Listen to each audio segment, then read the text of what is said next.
Konnichiwa, Minasan. Welcome to a special episode today. Joining me are Arcitee. How are you? What's up? Not much. How are you doing? I'm doing well. I'm eating my hot dogs and drinking my '90s cola after playing the game we're going to be talking about. In the mood? Yep, setting the mood. And we also have with us Mokey. Okay desuka, or whatever the sound effect is in the Yeah. game. There is some crazy You know what sound I'm talking effects. about. Oh yeah, everybody should know who's Everybody played. knows the damn desu. I don't even know what is that supposed to be, like a phrase? I have no idea. Yeah, there's some weird translation stuff. But if you don't know that reference, then what we are talking about today is the cult classic Earthbound on SNES, which has come to, I don't know if it's on Switch Online. I know it's on the Super Nintendo Classic because I do have that. But I don't know if they brought it to the Switch Online yet. Do you guys know? So I know it got it was on the Wii U Yeah. eShop. I think that was like the first. That was like the official first port of the game, I think, and that must have been like 2014 maybe. And so, I mean, it took a while for this game to kind of see the light again for It is on the Switch, various though, too. regions. But yeah, I think it is on Switch Online now at this point. That's how I was refreshing myself with it just the past few weeks. The Super Mario RPG's not on there yet, right? Or I thought there's one RPG. No, That's Is- that's a shame. is Mario RPG? I know Yeah, that was it's on not the on there. SNES Classic too. Yeah, that which one was is. like when they announced Switch Online, I was like, oh, they'll just put everything on the SNES Classic at least. But yeah, that didn't happen. I know And Chrono Trigger is not on the SNES Classic, but it is on my SNES Classic somehow. So Oh, how did that get there? I don't know. It was a somehow bonus that's not on upgrade. either service. A shame. That's one I never played. I do have a DS copy though, so that's what I'm hoping to get to this year. Well, protect that with your life because it's worth a lot of money. I know. All right. Well, before we get sidetracked on all these other RPGs, today we're talking about Earthbound. And Earthbound is a very interesting RPG. It's pretty much unlike any game, especially the traditional JRPGs. The most likely comparison is Undertale, of course, but even then, it's not really the exact same because Undertale, like a lot of the gameplay, is different than just the traditional JRPG Earthbound. But I think how we're going to start is we're going to go around and kind of talk about how we first discovered Earthbound when we first played it and kind of how we got into it. So, RCT, why don't you start us off? So I guess I'll be here representing the boomer take, or at least the millennial take, as I played this game on the actual Super Nintendo when it came out. And it was the first role-playing game I ever finished. That's something, because it's funny because it's so different than every other role-playing game. So you're probably like, oh, this is what JRPGs are like. Well, how it worked was because it was so different, it was the first one that really clicked in my brain. So I remember I rented it one day just based on seeing the giant box. And I don't remember what the game store was called. I think it was called Microplay. But anyway, I rented it there just based on seeing this big giant box. And because of just the way the game works and the setting and everything, my brain could just grasp what I needed to do and how the world worked compared to, say, playing Final Fantasy VI or other role playing games. So did you end up buying it then at some point, or you just rented it? I rented it first, and I don't know how long it took, probably at least a few months, but I did end up getting it at whatever the next time I got a gift was. Nice. Do you still have it?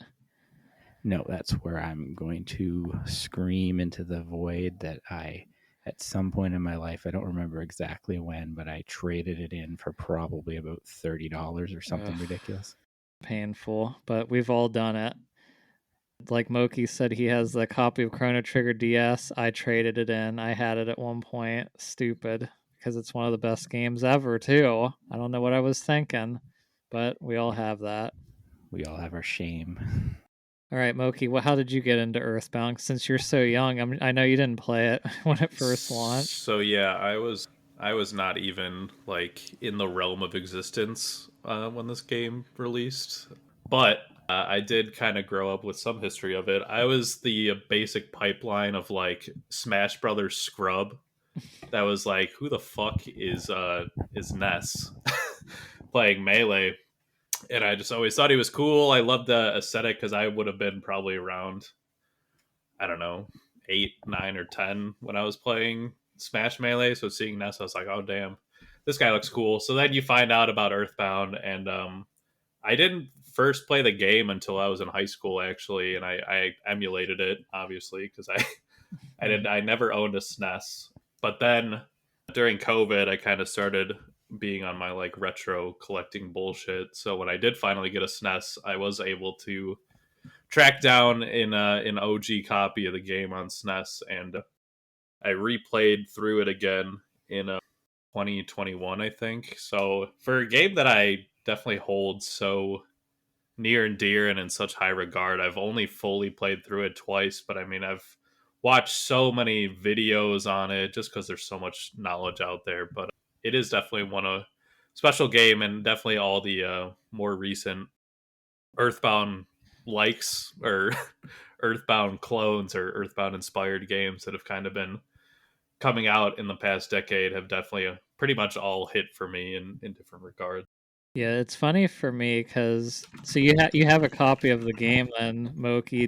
Is it in box or just like the cartridge? No, so pretty much for anything that came in a cardboard box, which is pretty much Game Boy, SNES, and N64, I personally just don't care about the cardboard and the inserts. It's not as satisfying as like a GameCube case or something like that. So I pretty much I went for the and it helped my wallet too, just kind of being able just to get the loose carts pretty much and have them Got, that way.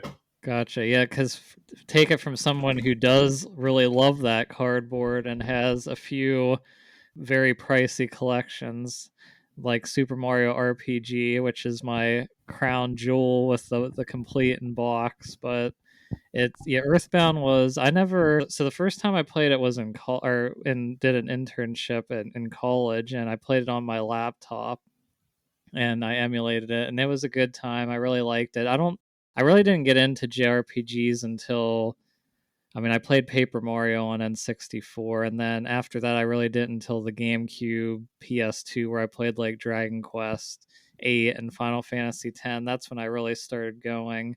So yeah, I completely missed out on Earthbound. I wouldn't have even known what it was if I saw it in the store when I was younger.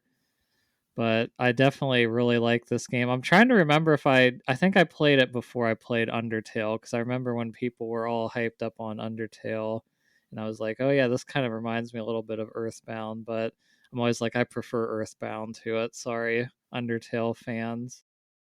I'll Played it again. co-sign that. Yeah, I also agree. yeah. It's got the biggest surprise for me because I just played it recently, like almost a month ago now at this point. But this game has aged so well. Like one of the best aged JRPGs, especially back in '94. And obviously, the one of the biggest takes from that is they were smart enough to not do random encounters, which coming off of playing just the first Mega Man Battle Network, which is just those battle. If you guys have played the Battle Network games, the encounter rates are so high in those games, it makes you insane.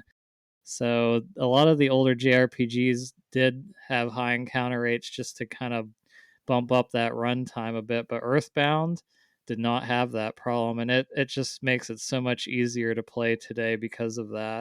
And it's not just the lack of random battles, at least you can avoid them sometimes. And I love how it even will auto win the battle if Hmm. you're over leveled enough. So it's got a lot of little things too that make it better. It is really crazy the kind of quality of life that it had for the time that it came out. And I don't know, I think it's crazy to like I am definitely in the camp that random encounters should just never exist, at least in the modern day. But I'm surprised how many games kind of kept that in their in their DNA for so long when it seems like just the simplest thing to to get rid of, and one of the biggest quality of life things, in my opinion. Yeah, that's definitely true. Yeah, Final Fantasy and Dragon Quest are probably the biggest. I mean, especially going back, Dragon Quest probably took the longest because it's more traditional, but they eventually, actually, 11 was technically the first one because when originally 8 came out, they did have random encounters, but when they re-released it on 3DS, they put just you can see the enemies on the field, so that made it, of course, way better. But I guess let's start talking about the story of Earthbound because this is a pretty crazy world. Now, the basic just plot of Earthbound is pretty simple. It's actually probably the most JRPG thing about the game because it basically just it's supposed to take place in a parody of the United States, which is you can definitely see. It's called Eagle Land, and of course it revolves around Ness, unless you name them something or name him something else. And he basically goes to investigate a meteor crash close to his neighbor Pokey. He's looking for his brother Picky, and then you end up finding out about this alien force name. Do you guys know how to say this name? Is it Gaius or how do you say it? I always said Gygus. Gygus. That's what That I might be always said too, but I okay. have no idea if that's right. I've never actually heard anybody really say it. So yeah, let's go with Gygus then. And you hear about Gygus from Buzz Buzz, who's this small bee-like creature who's super strong, but he ends up being killed by Pokey and Picky's mother, which is one of the funniest parts of the beginning because it's funny because he pretty much is protecting you, trying to go back to their house, and then he just gets swatted and it's all over for him. But yeah, so you're pretty much just trying to find. I think it's called. I lost the. Oh yeah, you have to collect the melodies in the Soundstone. There's 8 of them, so these 8 sanctuaries that you go to collect the melodies to be able to stop him. So, but that's pretty much the whole plot of the game. So it kind of reminds me a lot of the typical, even like Super Mario RPG, or Paper Mario, where you got to get the 7 stars.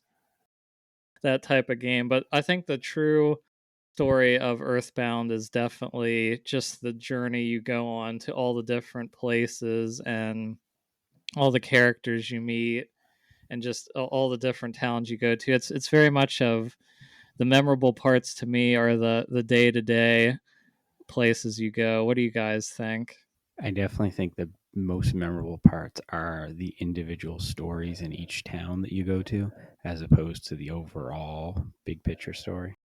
Yeah, it's hard for me to pin down anything. I feel like kind of the aesthetic of the game itself is its own unique quirk, so it feels like it's just the tone of the game overall is the most memorable thing. Like you'll Mhm. even without knowing the NPC dialogue, once you're familiar with the tone of the game, I feel like you kind of have an idea of how an NPC is going to speak, and I think that's been captured pretty well in the Earthbound spiritual successor games for sure. Yeah, it's just the enemy types are I think the first thing that comes or that stand out because you're not fighting your traditional slimes or monsters. Like the first couple enemies you fight are a crow that always steals your cookies, by the way, or whatever you have on you. And then there's like a dog and a snake. Those are like the first enemies. And then after that, you kind of go into town and you fight the sharks, Frank and the sharks, which that was the first one. Like there's like a skater guy and I think a guy on like a pogo stick. So I really enjoyed like the different enemy types that you kind of ran into. Actually, if I had to say one key favorite element of the game for me is the even though he's kind of annoying sometimes, the photo man. Oh yeah. Just like descending from the sky. He has his own little theme, descends from the sky. Say he has this, he tells you to say fuzzy pickles. Ness gives his Hmm. iconic, peace sign pose. And it's even more fun like when you have the whole party, and it is nice that it wraps back around at the end and they show you the photos of the journey. Even though the SNES wasn't sophisticated to actually like screenshot in the moment, I guess it's all kind of like stock scenes in that area that the picture is. But I wish more games would kind of do that. I mean, I was probably, despite its shortcomings, Final Fantasy 15 has that similar thing where you kind of like look back at all the pictures that Prompto takes. And I think that's always like a nice, just kind of like reliving the journey in a JRPG always feels great. The stock photos help fix the fact that half the time one of my characters could be looking the wrong way or something. Oh yeah, for sure. Like the back of Jeff's head or something.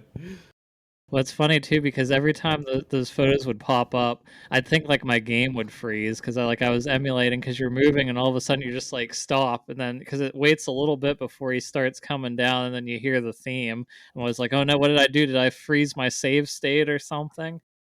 Are we I assume like is this all spoilers? Like it doesn't really Oh yeah, full matter. spoilers. Okay. Yeah.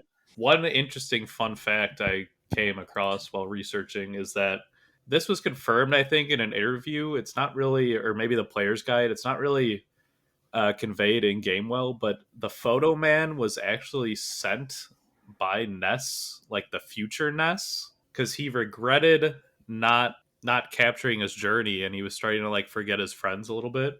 So he paid the photo man to go back in time using Buzz's technology in order to like capture pictures of the journey along the way. That's pretty cool. Yeah, I had no idea that I would have not even thought about it. I just thought it was like a picture feature like we talked about. So yeah, that's a good thought there. The game's crazy enough in tone and in content that it just made sense that a photograph guy fell from the sky. Yeah. All right, I think what I want to start to do next is let's just talk about some of our favorite stories and our favorite chapters slash moments in the story. And I know one of the first ones for me, Happy Happy Village. I really like it's kind of like a bluish cult that you go to and you end up having to rescue Paula from them. But I really liked in that first mansion you go through where all of them are you have to like navigate by her talking to the ones that are moving weird like to get through the just the mobs of people to kind of advance through there. And that's kind of where even the first part of the game had some cool stuff like that too, but this is where I'm just like, oh, this is so unique. I really like just the way they did it, and it kind of reminded me of the creepy part in the first Pokemon a little bit too. Oh no, definitely. So Happy Happy Village. Obviously, there's a lot. The localization of the game is it's actually pretty amazing. How I feel like how well they translated the tone and everything. But there are a few slight differences. So the Happy Happy Village, the cultist enemies were a lot more similar to the to the KKK in the Japanese version. In the English localization, they're wearing these hoods that they look more like Santa hats. They had Hmm. like the little fuzzy balls at the end, but in the Japanese version, it does not have those little fuzzy balls at the end, and their hats actually say HH on the top of the hoods for happy happies. So just an interesting little, I guess you Yeah, could call it censorship or localization change, but overall most of the game is pretty one to one.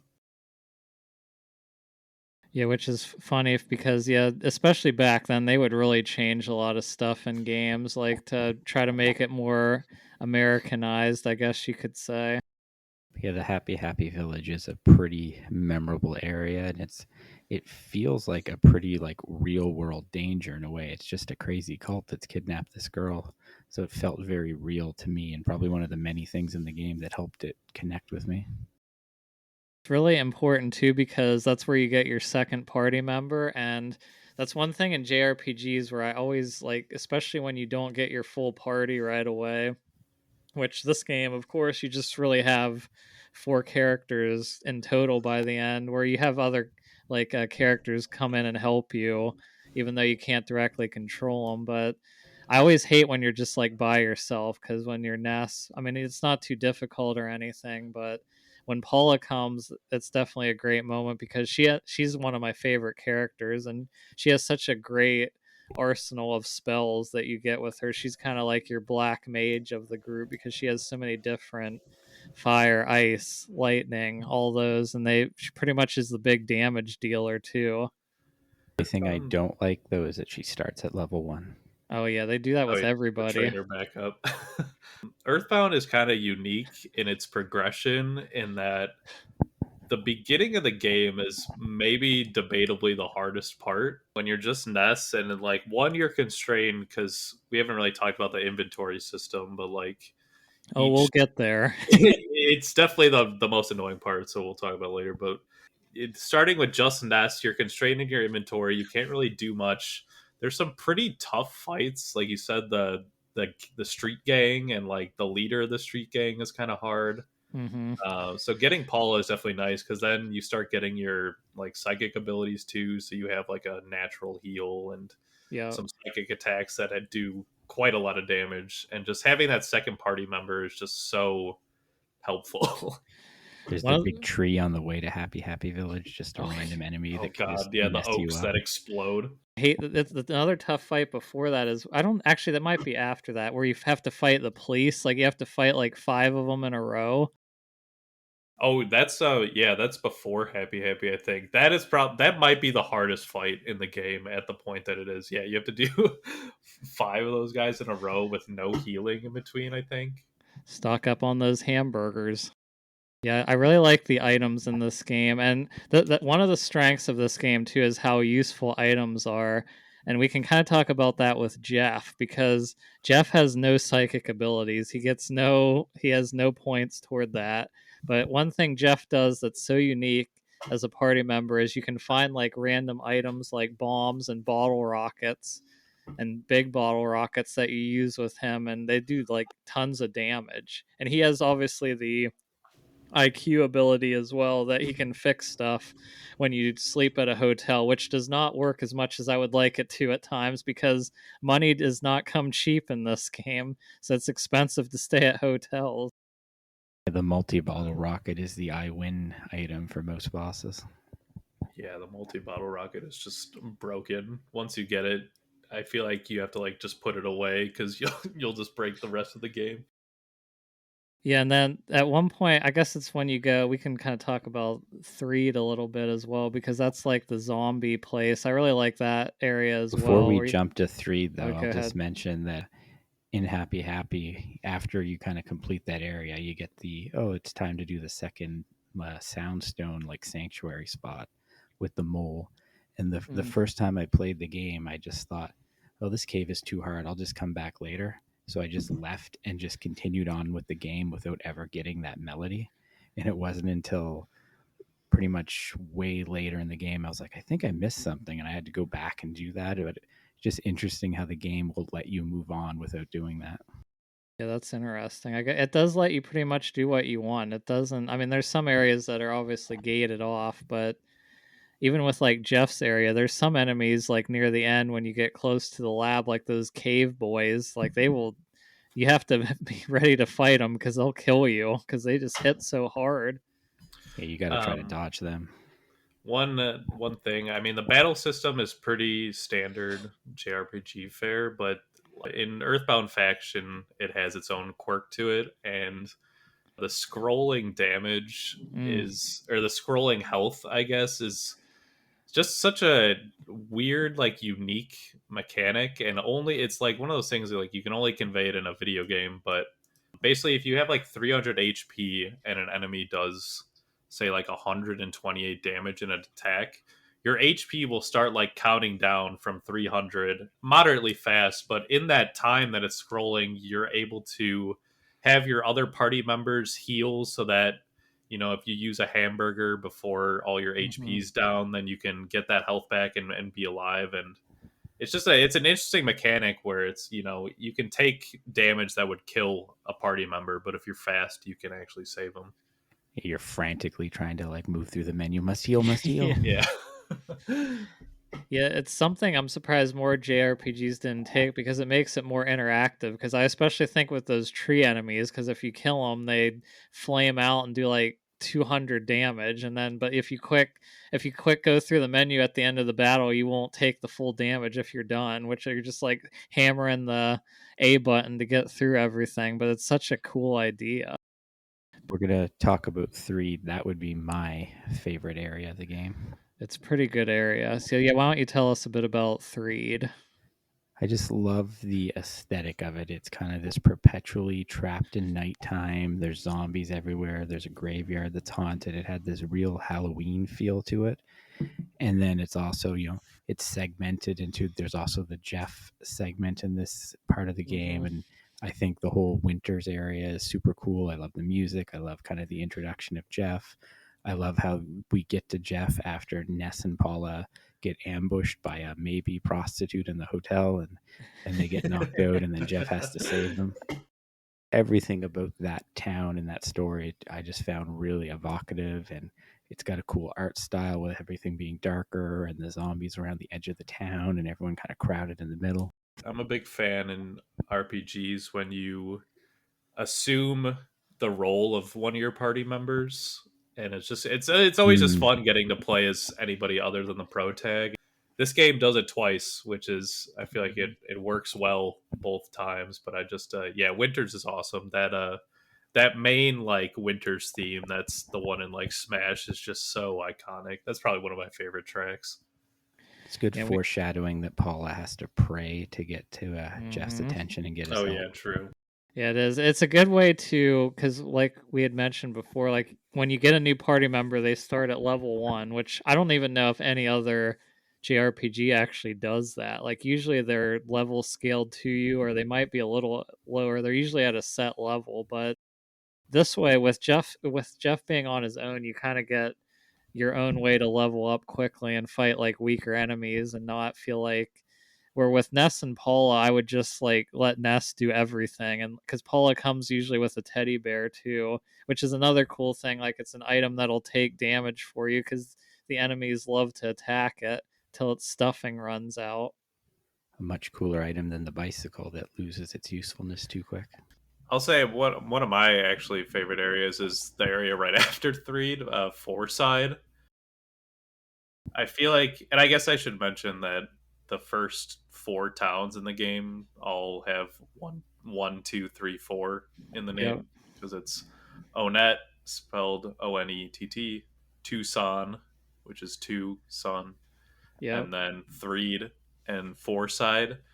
And Fourside is like one of the big, I feel like it's one of the bigger cities, and I feel like in every Pokemon game there's always that like central town that is kind of just like big city, huge department store, like 5-story department store. So I feel like that was Fourside for me. So I was like, oh, that's cool, like big city. But Fourside is sick because it's seemingly like unassuming area, but then you pretty much just like, I forgot, you check, I think you press like a button behind a bar. Yep.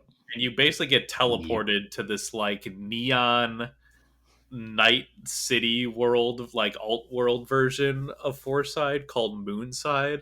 Yep. And just on a visual level, it's probably one of the most, I feel like it's hard to say because every area it's just so visually distinct, but Moonside definitely stands out, and you're facing like weird like Dali paintings and like melting clocks, like Dali inspired. You're fighting like traffic signs, like street signs and stuff. It's definitely when the game jumps to like being full weird. I feel like the first kind of initial areas, it's like, oh, you're fighting like street thugs and like cultists and just like critters and whatever, and it's very like kind of simple. And I feel like once you get to Moonside, that's when the game starts introducing like a lot of wacky enemies. When you leave Moonside too, one of the NPCs in that bar basically says, "Oh, you've just been standing in the corner, staring off into space like me." Yeah, right. That's definitely one of my favorite areas. And I think, do you do Master Belch before that though? Yeah, well, I was gonna bring up Master Belch. Yeah, because Belch's goat. base is one of my favorite. He probably is my favorite boss because I just love when you enter his base too. His enemies are like, "Hey, are you bringing him? What is the food that he likes? Is it the gel? Some sticky It's like jelly? It's like fly honey. Yeah, fly honey." And you Which can be like, "Yes." disgusting. And he's like, "Oh, okay, yeah, you can go ahead." Which you do have to fight some later, but then I love when in the fight with him, you can just use that as your first move, and he's just like entranced with the honey the whole fight. So did you figure out how to get into his base without a guide? Has anyone ever done that? Oh yeah, the waterfall, the Mr. Saturn village, because you have to like stand completely still for 3 minutes. I used a guide because the first time I played it, I got lost and I couldn't figure out what to do. Yeah, so Thankfully, it came with a player's guide. right, yeah, true. The game did come with a guide, and I feel like overall, I feel like a lot of the times when you enter an area in the game, you're not even sure what your objective is. It's definitely very heavy on like you have to talk to the right NPC who will tell you where you need to go. But there's also that like hint guy that like has like a Lucy from Peanuts stand, and he'll Hmm. like sell you hints. I've like used him a few times, and he actually gives pretty decent, like clear statements on like what you should probably be doing. But I feel like the game overall it's pretty straightforward where you have to go and what you have to do. But there's definitely a few moments that are a little more obtuse. Yeah, I know even the part where or when you're still looking for Paula, where you have to talk to the apple kid and orange kid, Yeah, like because right. you have to like go to where the pencil is first, and then you have to go back to him, and then you can give him money, and he'll invent the eraser, which is a pencil eraser thing, which is hilarious because it erases everything that's like a pencil.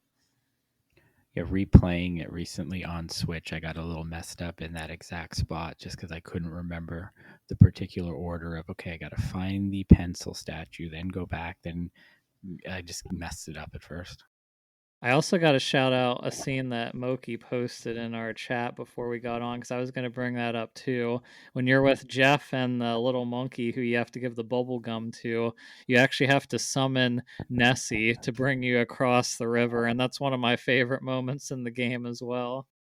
Yeah, the Nessie design is just so, or like Tessie in the game, but Yeah. basically just a Loch Ness monster. Because so if Eagleton is America, where Jeff is from, and Winters is that continent is called Foggy Land, and that is supposed to be Europe represented in a way.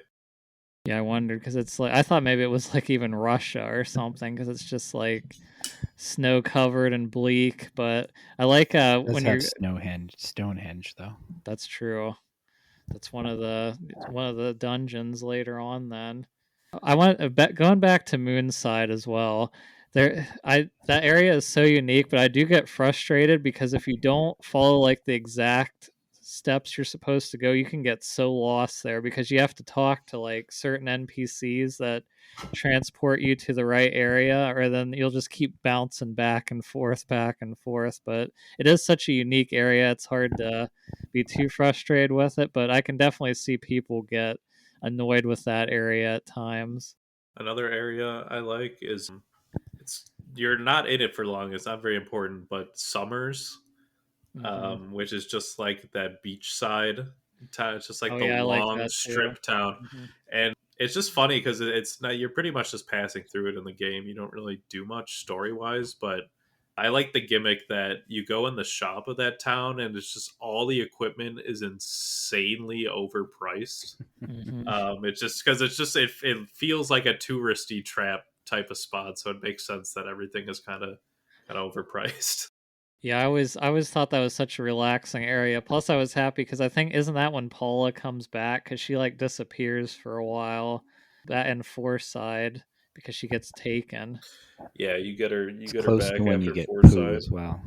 Oh yeah, what was that? You said you get poo then too. Yeah. I forget exactly when you get him, but it's close to that I time. Hmm. think You it's almost during have a that full party. because I think he joins you in Summers. Oh yeah, no, because you in Summers somebody tells you to go eat this girl's magic cake.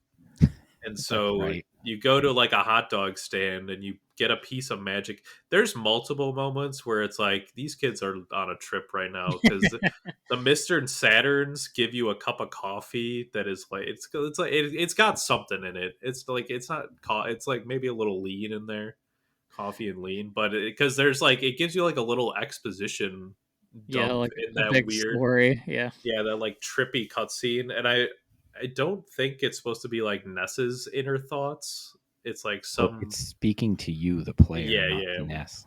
But I those scenes were always cool. It's just a very that's like my target aesthetic. Like it's like kind of neon, wavy soundscape. But no, you eat the magic cake and then the whole party like collapses, and then you wake up as Pooh, and that's like another one of those moments where you get to play as Pooh. But I there's one moment there where your Pooh's mad. Pooh's like he's living. I think he's supposed to be, he's like a martial artist or like a monk or Mm-hmm. something. So it's very like Tibetan inspired area, and it's because it's floating on pink clouds, which is it's very cool looking. But there's a part where Pooh has to like go to the top of a hill to go meditate and like finish his training, Yep. and this this girl that's like his friend comes over to the side and like talks at Pooh and is like, "Oh, the master wants you to come see him immediately," but she's just bait. Like you're not supposed to get up. That's another one of those like weird, kind of obtuse moments where it's like, okay, you just have to sit there and let it play out. Like don't get baited by the game to leave. Now, do you guys think Pooh joins too late? Because I feel like usually that's another JRPG trope where the last character joins so late. I do feel like I have more of an attachment to Ness, Paula, and Jeff, but I mean, I don't think it's like too late because you still have a lot of the game left. But it's definitely far later than I expected when I first played, because I feel like Pooh's often forgotten even as a character because you mainly just think of Ness, Jeff, and Paula. I definitely don't like him as much as the main trio, but I still like him as a character. I think I'm more just bothered by his lack of equipment as far than anything else, because it just makes it feel like I'm not customizing him as much. I think I like Pooh. I think he does come kind of later, but I think there's still a decent amount after that because I think you have at least two or three more Hmm. shrines or whatever sanctuaries by the Yeah. time you get him. So there's the amount, but yeah, I get what you're saying. He's like the classic monk character where he's at his best when he doesn't have anything equipped, but he does get some kind of like ultimate equipment towards the end game where you can kind of buff him up and stuff. But I just really like his area probably more than him as a person. I think it was called Hmm. Dalam, I think is the name, but I like it. I think if I were to rate them overall, though, I'd probably Ness is my favorite, and then maybe Jeff, Paula, Pooh. Yeah, that's a pretty good ranking, I'd say. Like I said, I think Paula's my favorite just because of just how versatile she is as a character as far as the battle system. But yeah, Ness is pretty cool too, and I like Jeff as well. I mean, they're all at least a 9 out of 10 character. Oh That's yeah, true. for sure. That's one important thing. You got to nail your characters. If you're only going to have four like main in your party, you got to make sure they're good characters, and they did that. I feel like most like there's so much memorable dialogue in the game, but most of the NPCs are pretty like they're not generic looking, but most of them are like unnamed, just people on the street. But Hmm. one particular standout NPC is the like the dungeon maker guy. I forgot what his Like name Brick, is. is it Brick Road Man Yeah, or something yeah, like that? Brick Road, who you meet as Jeff, and then his whole thing is that he wants to like make the perfect dungeon.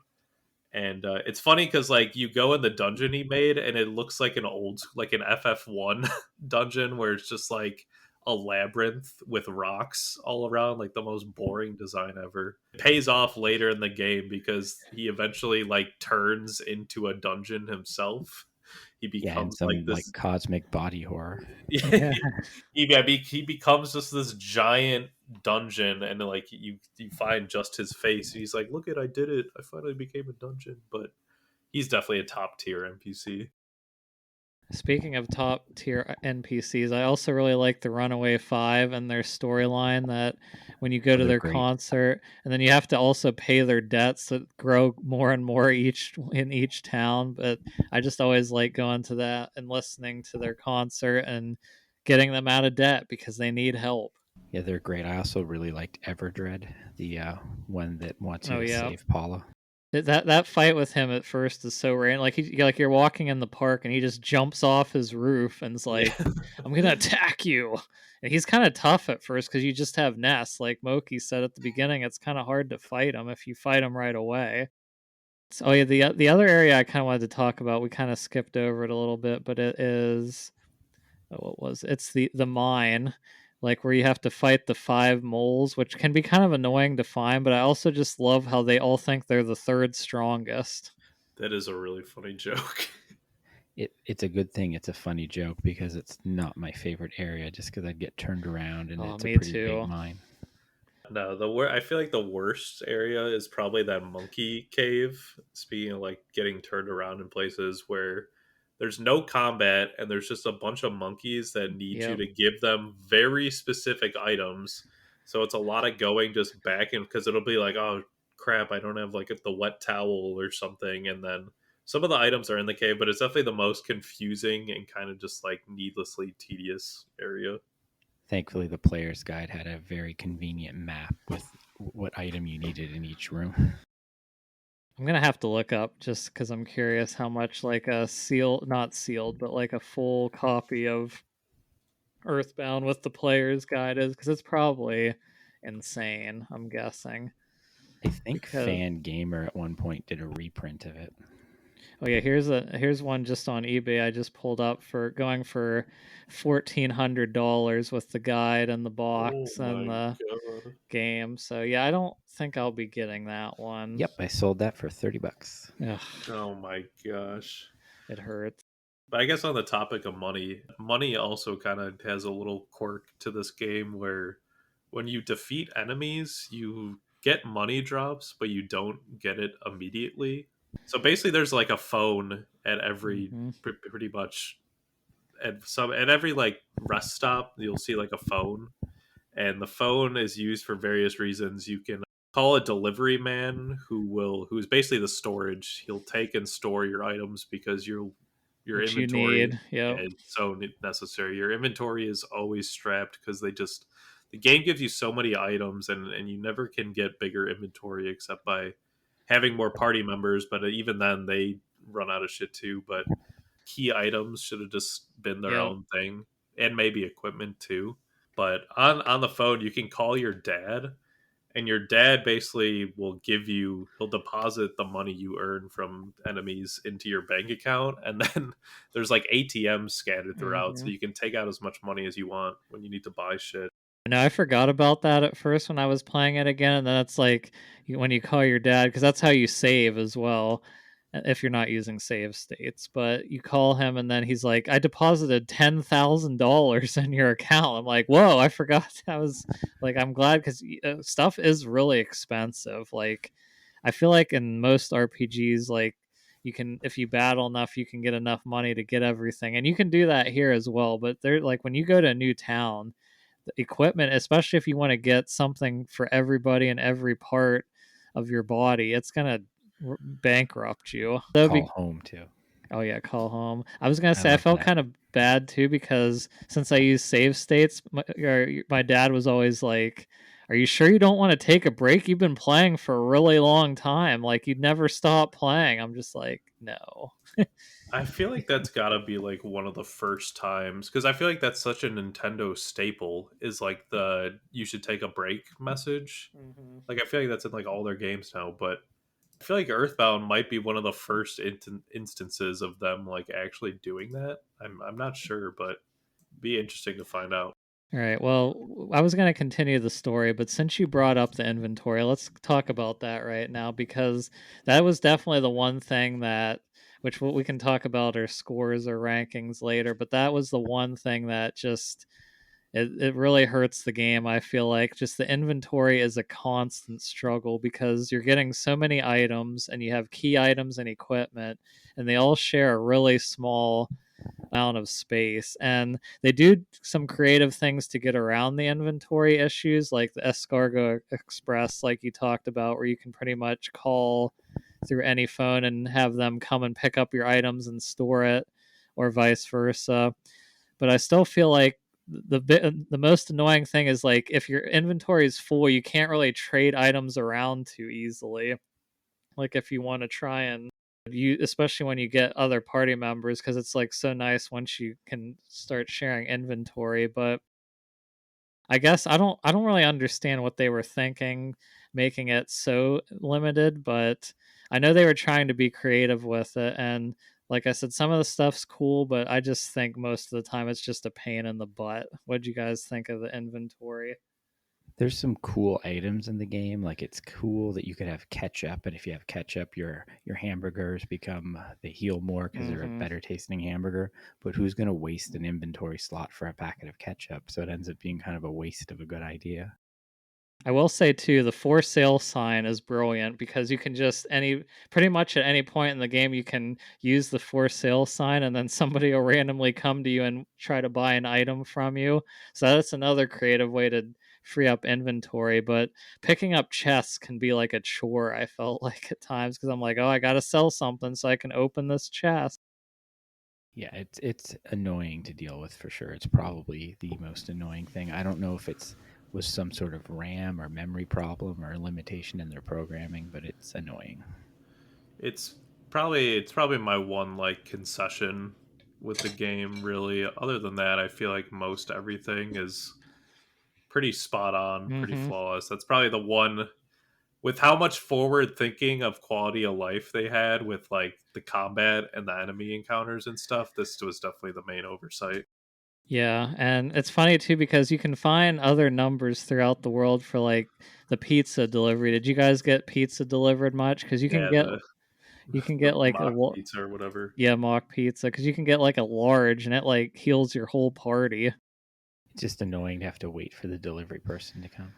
Yeah, that is a good point. You have to do that for the escargot express too. Like I'll sometimes just run around the area because I'm like, oh, I got to get rid of these items, and then it doesn't always tell you to like, especially when you need key items like the pencil eraser and stuff. You'll need that more throughout the game than you'd think. So if you send it to the escargot express, you're gonna have to call and get it back at some point too. That's a pretty quick delivery at least, but the pizza is at least a full minute you have to wait. All right. Was there any more with some of the areas? I know I wanted to talk about Magicant, of course, at some point, but was there any areas before that that you guys wanted to talk about? Yeah, I got two things. I forgot this one other, just one notable dialogue in Moonside is that there's one guy that when you talk to him and he'll just be like, hey, you know what I hate? And then he'll just say your favorite food. And it'll be like, that shit sucks. Which is cool when you're inputting the character names and obviously like you just go default every time unless you're like a psychopath. I don't know. Connor, I'm sure Connor didn't. He likes to do that. Because it's definitely one of those games where it's like it's not player characters. Like these characters are established characters and stuff. It feels weird to rename them. But basically, you also input your favorite thing, which Hmm. becomes the name of your signature psychic damage attack, and then you also input your favorite food, which is only used for like quirky dialogue and like your mom says she'll Yep. make you your food. I don't even If remember what I you entered the first. I might have entered like pizza the first, like I something yep, boring. I did pizza in my last one. She's like, I'll get you a nice pizza when you go to bed.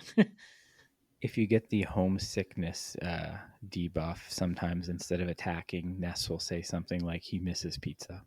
Oh yeah, no, you're right. That reminds me too that I like in the desert and stuff, you can actually get like heat stroke just from walking around, which I feel like a lot of games don't really do that. Like the environment does affect you. Though I will say getting the cold is so annoying from those enemies. There's definitely a lot of unique status effects in the game.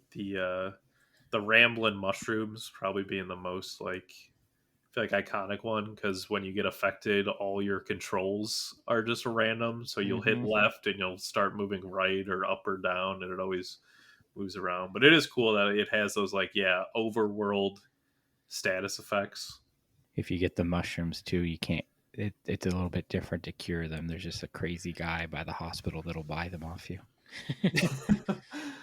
But the area I can't not talk about the damn underworld, lost underworld area, and which is basically just like the prehistoric Oh yeah. zone.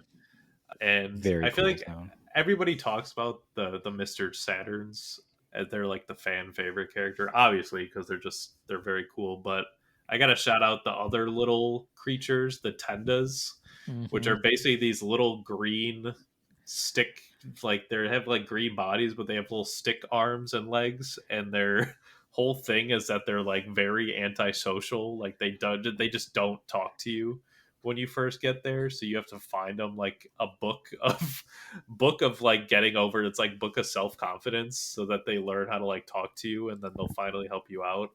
You basically like drop down a hole, and then you end up in this whole, like, it's like center of earth thing, where it's like a whole prehistoric land deep down in the earth. And it's cool because it has a perspective shift where like all your characters get super tiny on the overworld. And so you're like, that makes the area feel massive just because it makes your characters so small. It has the classic, it has the dino enemies, which are kind of annoying, but they're also very cool. And the shrine there is awesome too, because it has that like digital wall shrine, which is probably my favorite shrine, because you go there and like it's like a little light up wall, and basically it'll Mm-hmm. start like projecting Ness's thoughts on the wall, which I thought was really cool because the whole game Ness is like a silent protagonist, Mm-hmm. and they kind of like play with that near the end of the game by giving you like insight in Ness's thoughts. And then when we get to Magic Can, it's kind of a whole huge thing. I like how on the way to the Tenda village too, you're going through this swamp area, and you just happen to walk past the crashed helicopter that Pokey had escaped in Forsyth. I also like that Belch comes back in Oh that yeah. area. Oh He yeah, tries to fight you again as Puke or something. Yeah, it's funny how they really pack a lot of stuff into this, or pack a lot into the game for it, and it really isn't that long of a game. I mean, you could make it take longer, but I want to say 30 to 40 hours, which for some JRPGs, that's just getting to the halfway point. So they get a lot in here in a short amount of time. I think one of the things that helps with that too is kind of like what we talked about at the beginning with the battles, because especially pretty early on, enemies will start running from you, or if you attack them in the back, it just automatically gives you XP, which is so nice that you don't have to fight them again when they're so weak. And because the battles are very limited and they're visual, you're not wasting a lot of time with animations and Mm-hmm. kind of load times or anything like that.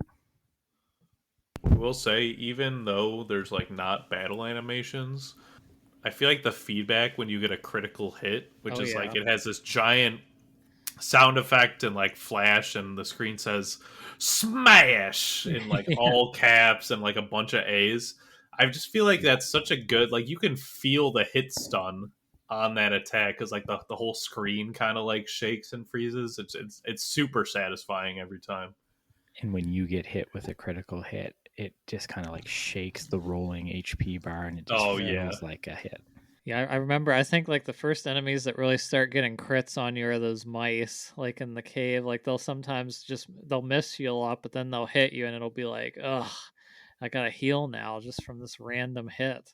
All right, so you guys ready to talk about Magicant, because that is of course one of the most famous areas in the game, and then it's It is also a a trip. Smash, and it's a Smash stage, so you know it's popular.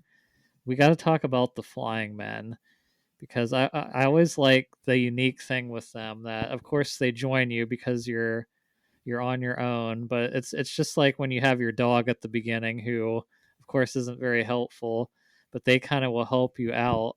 But then like if you can't control the flying men, but if they die, like a grave will actually appear in front of their house, and then you can talk to another one and have him join you. But of course, if too many would die, then they're not infinite. But I just think it's really cool that they do that for such a random part in the game as well. It's a very cool area, and it's a cool way for them to bring back the Mani Mani statue that's kind of Mhm. reappeared throughout the game, because now it's kind of haunting your mind. Magic Can is cool because it's, again, on like the silent protagonist thing, you get to see the inside of Ness's mind pretty much, and how he like, there's a bunch of NPCs in there, and it's a very cool looking area, like very otherworldly. But then there's like, you'll see like Ness's living room, and his mom is in there, and like Porky is there, and stuff. So you can kind of like talk to people and feel how Ness interprets them. But another fun fact of that area is that in the American version, you kind of like wake up and Ness is in his pajamas, like in the Mhm. start of the game. But in the Japanese version, he is just butt naked in Magicant. I've been like, There's a little like line on his back sprite to symbolize his butt. It's just like understand completely why they gave him clothes in the American release, but it's just that's a funny little fact, I guess. It was definitely Psychonauts before Psychonauts existed. That's true. A good analogy there. All right. I know another part before we get even to the final part, like where you fight the final boss. I really like the part where you like put yourself into robots, which I guess that's near the end too. But it's just such like a unique part of the game. Just like I wouldn't even think about doing something like that. But the whole final section is just crazy. It's obviously a lot of people love it because it's just so unique, all the different phases, and it can be a tough fight too if you don't know what you're doing. You can get into trouble. But what'd you guys think of the final battle? Think it's a really memorable final battle and really final section entirely. I love the way it looks and feels, just the vibes of it. The party being put in these robot bodies and sent into a ruined future where they're going to have to face this cosmic horror entity called Gygus. And that boss fight itself is just so disturbing, the way it looks and the way it sounds, and the mechanics of the fight itself are pretty interesting, how you have to approach it. So just a really great final boss battle. Not to mention just Giygas's visual just starts like Ugh. breaking down in each phase, and obviously it's iconic because it resembles like a fetus. That's like the Yep. main. You see a picture of Gygas and you're like, oh, it's that face with that looks like a fetus or whatever. But yeah, it does pull upon that like classic, and maybe this was one of the first games to actually do it, but just that classic JRPG trope of like having all the energy of the world pretty much give the the protagonist like a spirit bomb to use against just praying and like Yep. having everybody's energy come to the party. I feel like that is definitely a classic JRPG thing. I feel like I just think of Paper Mario. They do that a lot, and especially in Thousand Year Door, they do that. I remember. It's just like it is a very Dragon Ball esque thing there, where it's just like everybody pray and we'll defeat this enemy together. But it's a very satisfying moment, and I think a great way to end the game. It works well in this game because the game has a built-in pray command for one of your party members. So I don't know what led, like if maybe they knew they were going to do that immediately, and that's why they added Paula's pray command, or if they were just like, oh, we have this, so we should use that. But at least it fits a little in game too, along with thematically, as opposed to some other RPGs where you just like get a cutscene and it's like, okay, we're doing it now. And it's cool how you don't just use it once and then instantly win. You have to use it turn after turn after turn, and it builds up over the course of the battle, and you get to see these little scenes with the other characters each time you use it. Definitely one of the most famous parts of the game, and like we said, a fitting end. All right, so I think let's see, where do we want to go next? So we did kind of talk about some of our favorite characters already, but are there any other characters you guys want to shout out? I think I pretty much covered all the ones I can think of. I'd probably shout out Pokey again, who's a great antagonist and rival to Ness and a real Cartman-like character. Pokey is great, and even like his little brother Picky is barely in the game, but he's Yeah. great. The game for having such like a wacky, like cheerful kind of like atmosphere, there's definitely a lot of like kind of subtextual darker things. I mean, Gygas himself is already like kind of a deeply disturbing Right. figure, like but there's a lot of minor dialogue moments, and Porky and Piggy's parents, it's very implied that like their mom is having an affair and their dad like starts drinking because of it. And then by the end of the game, when you like go back to their house, they've like officially split up. So Piggy's just like a child of divorce and his brother is gone. All right, yeah, we kind of already touched on our favorite chapters and towns too, which I had, but I guess we can talk. Actually we pretty much talked about the battle system, but I just do want to bring out again about how much of future proofing it was that they made so we don't have random encounters. And like you both said, like when you have the attacks, like there isn't much going on the screen, but they do such a good job of making you feel the attacks and that you give and you take. And did you guys ever get like annoyed with the amount of enemies or anything? Because I feel like for the most part they did a pretty good job of not like hammering you with too many enemies on screen, and it was pretty easy to avoid encounters when you wanted to, I thought. And even if you do think there's too many enemies on the screen, there's a way to reload them. Oh yeah, that's right. You just have to step off the screen a little bit and then move back over to the area and it reloads it. Yeah, I never felt there were too many enemies. There's some areas that were kind of a little shifty, but I think overall, like RCT said, if you just wanted to, you could just deload and reload, and you get pretty strong pretty fast. Like you start scaling up pretty fast. So enemies you had trouble with, you might end up finding that you're like overpowering them in 15 minutes after that. Yeah, I mean, I'm gonna play Super Mario RPG again at some point, and that game I don't think has random encounters either. But I know Final Fantasy IV is one of my favorites, but especially at the end of that game is famous for just having like the worst encounter rates and horrible enemies on the moon before the final boss. So yeah, a lot of games just they had trouble getting the balance right. And if you play the Pixel remasters now, you can turn those random encounters off. That is a good point, but they should have just did like Earthbound and made so you could not have random encounters, and then they wouldn't have had to worry about it. Yeah. All right. I guess we can talk about our favorite bosses. I kind of already mentioned mine, which was Belch. I just liked fighting him. I just liked his character, and like you said too, at one point, Moki, he comes back to try to get his revenge on you after you humiliate him in his lair before. So, do you guys have any other standout bosses you liked?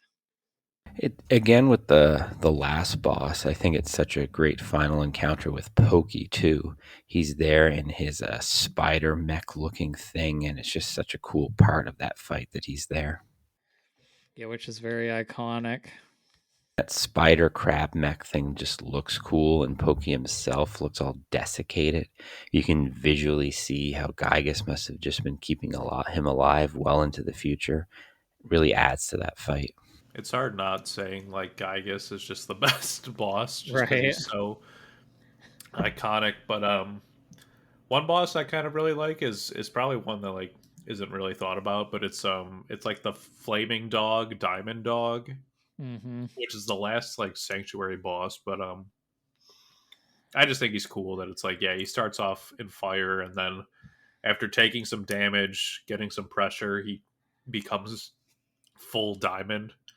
There's actually a diamondization status effect in the game. It's kind of a rare one, but if you manage to inflict that on the boss, it just instantly dies. Like it just insta KOs. It's kind of insane. Yeah, I always like when games put like that in there. That's like even there's that one item that Jeff has. It's like is it the slime machine? I think it's called. Where if you just use that like every turn, usually an enemy will like get paralyzed. So it can be especially it can take a while for Jeff to get like really good weapons. So I feel like a lot of turns I would just use that because his guns wouldn't do that much damage anyway. So I just like that they had so many different options for items and stuff. One thing I forgot to mention when you were talking about enemy spawns is that that was actually a baked in anti piracy measure. If the game detected that it was using like a pirated cartridge, it would basically start spawning in hordes of enemies on in the areas to basically try and make the game like unfun and unplayable. Yeah, I remember hearing about that because I thought they even said with emulation like that was they would sometimes do that, but I didn't run into any issues. Yeah, I'm not sure what actually how it would detect it or whatnot, because I'm sure emulation is just able to replicate it well enough that it wouldn't Hmm. flag that or whatever. But it is an interesting aspect of the game.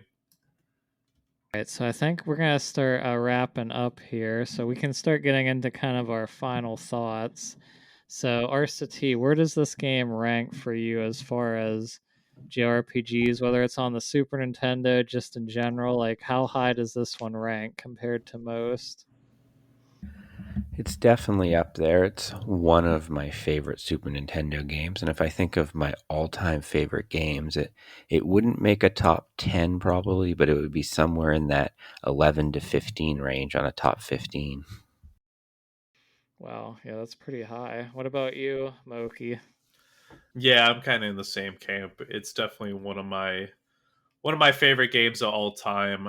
I can't go through this whole thing without at least once bringing up Omori, which is a Earthbound inspired RPG Maker game. Which, unlike Undertale, it has a real battle system, so it's much more traditional JRPG, but it kind of has that same balance of like wacky elements and kind of like deeply disturbing parts. So I just had to shout out that one. But yeah, Earthbound is definitely up there, and I don't know if I could give it a number, but it's definitely amongst my top 5 favorite RPGs for sure. Yeah, it's funny because I'll probably be playing Amori next month, is I think the plan. So I guess we'll be finding out how I feel about that game then, which I know you and Graham both like that game a lot. But as for me, I gave it 4.5 out of 5 stars. Just I would have gave it 5 stars if the inventory system didn't bug me so much because I think everything else was perfect. I think just outside of that, I couldn't just give it the perfect mark because of how much it annoyed me at times, but besides the inventory, I don't think there's anything else wrong this game did. I think it pretty much nailed everything else perfectly. And it's funny because the Super Nintendo has so many top tier RPGs. Eventually we're going to do our top 10 Super Nintendo games, which no doubt Earthbound will make the list. But even among JRPGs, I'll have to figure out because Super Mario RPG and Chrono Trigger are also two of my favorites, especially on the Super Nintendo. But it's funny too because all three of those games are so different from each other. But yet I think they pretty much set the scale of what I like in JRPGs today because both Chrono Trigger and Earthbound, actually even all of them had no random encounters, so they all aged pretty well, and they just set the standard for characters and storytelling, especially Earthbound with the uniqueness. Like it was a quirky JRPG that nobody had really ever thought of or anticipated before, and it rocked the genre. And not enough games really tried to copy it until, like you said, I guess I haven't played Amori yet. It'll be tough making that list because, like I said, those are three. I also really like Final Fantasy 4. 6 is really good as well. It's just Super Nintendo, man. What a system. What a system. Yeah, it's just a fantastic library of tons of games, and that's not even counting all the non RPGs on the system that are amazing, like all the platformers. I know, like yeah, Mario, Yoshi, there's Donkey Kong. Like I love the Donkey Kong games, so it is gonna be tough. But yeah, is there anything else you guys want to say about Earthbound? I have one more kind of fun fact. Seeing that I feel like Smash Melee is probably most people's introduction to NES. Probably is maybe not in recent times just because so many people talk about Earthbound now, but definitely in like the 2000s when Melee came out, I feel like that was most people's first introduction. I feel like when you think of Ness in Smash, you're probably thinking of PK Fire and PK Thunder. Mm-hmm. Those are probably the two moves you're thinking of. And ironically enough, those are two PSI abilities that he never actually learns in Earthbound.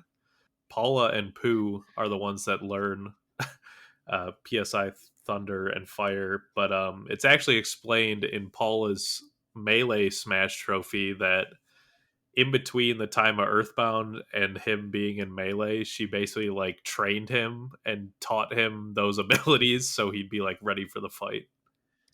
That's a good tip. Yeah, because I never thought about it like when I played Smash at the time. But it's funny because I really like Ness. He's in the original Smash as well, which I had no idea who he was. But I played it. It's funny because later on I actually liked Lucas a little more than Ness. Which, speaking of Lucas, have either of you played Mother 3? I played about maybe half of the game, but I never finished it. I was playing it on an emulator on an old Android phone, and it was just not an ideal way to play the game. And there's this rhythm mechanic to the battles in Mother 3 and there's just something wrong with the emulation where that mechanic was just not working. I am the same. I started emulating it because I loved Earthbound so much and wanted to. I had seen videos on Mother 3. I'm somewhat familiar with the game and the characters, but I got about halfway on my first attempt and then just put it down and never came back. But as one that I plan on kind of going back to now that I have my analog pocket and just playing it off like a flash cart, you know?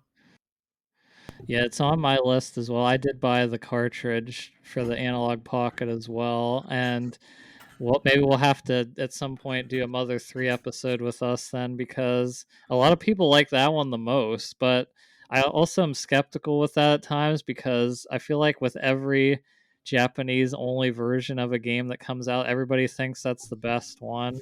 I'm looking at you, Fire Emblem fans, because you think all the ones that don't come out here are the best, and they're usually not. So, Yeah, fuck you, Japan. but I will say the Trails ones you were right about, though. Those ones are pretty good. But yeah, Fire Emblem. I guess I haven't played all of them yet, but at least some of them that they adore are just like, all right, you just say that because it hasn't come out here yet. And it's the same for Valkyria Chronicles 3. I heard is the best one, but of course they say that because it hasn't come out here and never will, unfortunately. Yeah, I think before we end, we definitely need to talk about the amazing and interesting music in the game. Oh yeah, that's true. Yeah, we need to talk about the music because it is. I kind of took it for granted because once again, I just assume all these great JRPGs on the Super Nintendo have amazing soundtracks, like Chrono Trigger, obviously iconic, Earthbound as well, and Super Mario RPG. I liked it quite a bit too. But yeah, they do a great job of mixing like I even like we talked about with the Runaway Five. I like just listening to their concerts at times.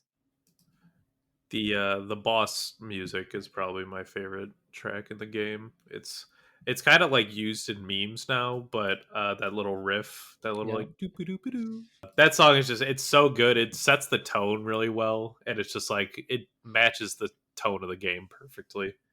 And it's also just a really giant OST with so many different tracks. I don't remember the exact amount, but a large amount of memory on that cartridge got taken up just for the music and sound effects. All right, so now I guess we're all gonna go try and track down that player's guide and complete in box Earthbound game, right? Ready to we need our dads to deposit $10,000 into our bank accounts. My wallet is ready. I'll just scream into the void. All right, well, that's all I got. Is there anything else you guys want to say, or if there is there any way? Do you want to shout out anything, or Yeah, bring Mother 3 officially to the West, you cowards. Reggie, I know you're retired. I don't care. Make it happen. don't burn the people with the fire flower either? Just bring it out. I still can't. A lot of people think that if they would do the Game Boy Advance like classic, that they would put it on there, but I don't. They've kind of stopped after Super Nintendo. I don't even know if they'll do another, like do N64, which I thought would be their next one. But it seems like it's been a while since the Super Nintendo came out. I don't think they're doing any more classic consoles with. No, it's just all Switch Online. Yeah. Now, if they were really brave, they'd bring back the original concept, Earthbound 64, to the Switch service. Which you might, if you were paying attention to it back in the day, that was a game we were really anticipating on the 64 since we didn't have too many RPGs there. Yeah, the N6. Pretty much, I think the only RPGs we got were Paper Mario and Ogre Battle or something. I think that was. Or was there Quest 64 or something? I don't know. Yeah, those Quest 64, it sucked. Paper Mario was good, but even then, it's like it's different from a traditional JRPG. Yes, he had Harvest Moon 64. Yeah, now everybody wants the farming sims, but they had it back then. There's definitely some concept and dev images of it, and it looks a lot more cursed than how that Mother 3 sprite art just looks so good. That's definitely one of my It key does. draws to wanting to finish that game. But yeah, the Earthbound 64 concept art just looks horrendous. Well, even Earthbound itself had a lot of trouble development. I think it lasted a really long time, and I think Iwata actually kind of saved the game because they were just kind of like obviously like the story and all that was worked out, but I think just the game itself was kind of having some rough issues. So yeah, I'm guessing they probably would have struggled with the N64 version as well. It does not look good. No, it did not age. They needed Rare to come in there and help them because they were the kings of the N64.